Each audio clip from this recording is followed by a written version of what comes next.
একটু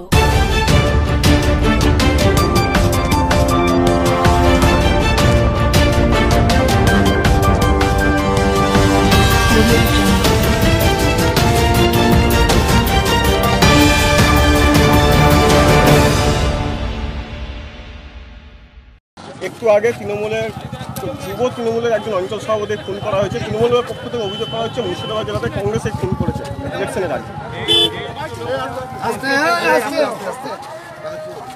ইলেকশনের আগে কংগ্রেসে খুন করেছে বলে একটা অভিযোগ। সারা পশ্চিমবঙ্গ জুড়ে আপনারা খেয়াল করে দেখুন, যে তৃণমূলের কর্মী শুধু নয়, তৃণমূলের বিধায়কও খুন হচ্ছে। আমাদের গায়ে এগুলো দোষ দিয়ে লাভ কি? কংগ্রেসের সে ক্ষমতা নেই। কংগ্রেস যদি সে ক্ষমতা থাকতো তাহলে কংগ্রেস বোমাগুলির সঙ্গে লড়ে বোমাগুলি ব্যবহার করে আমরা তো পঞ্চায়েত ভোট করতে পারতাম। ওদের হাতে পুলিশ, ওদের হাতে বোমা, ওদের হাতে পিস্তল। তাই খুন হলে ওদেরকে নিজেদের হাতে খুন হতে হবে, বাকি খুন করার কেউ নেই ওদেরকে।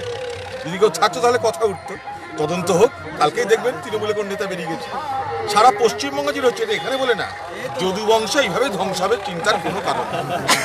ওরা নিজেরা খুন করে মরবে। লোকসভা ভোটের প্রস্তুতি দাদা, লোকসভা ভোটে মমতা ব্যানার্জি আজকে ঘোষণা করেছেন কলকাতাতে 42 পাবে। অন্য কোনো রাজনৈতিক দল কংগ্রেস বা সিপিএম পশ্চিমবঙ্গ থেকে একটা যাতে আসন না পায় তার জন্য পশ্চিমবঙ্গের মুখ্যমন্ত্রী মমতা ব্যানার্জিকে এই খোলা আকাশের নিচে দাঁড়িয়ে আমি চ্যালেঞ্জ করলাম, আপনি প্রধানমন্ত্রী হতে চাইছেন, প্রধানমন্ত্রী হতে গেলে আপনাকে এমপি হতে হবে। বহরমপুরে আপনি দাঁড়ান, অধীর চৌধুরীকে হারিয়ে আপনি যে ক্ষমতা থেকে এমপি হতে হবে।